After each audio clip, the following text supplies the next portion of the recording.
WhatsApp ban my number. How to unban WhatsApp number. Hi everyone, welcome back to our channel.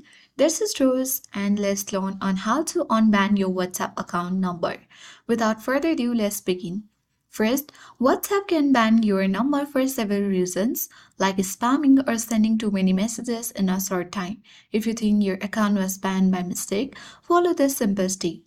First, open Google Play Store and navigate to search icon at bottom right. Search for WhatsApp, and if there is any updates, simply you need to tap on update button and update it to the latest version.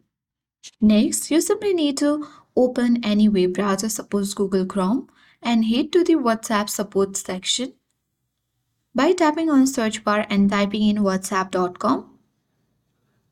You can easily search the website and you will land on official interface. Tap 3-bar menu icon at top left corner, select Help Center. Now scroll to the bottom of your screen and tap on Contact Us. Choose WhatsApp Messenger Support and select Contact Us. Now enter your phone number, email address, confirm the email address and enter the device that you use. After that, you need to enter the message below and you can easily tap on the next step and send the request. After that, you should receive a response within 4 to 24 hours and your WhatsApp number will be unbanned. That's how to unban your WhatsApp number. I hope this helped. If this tutorial was helpful, then don't forget to like, share and subscribe. Thank you for watching and I'll see you in the next video.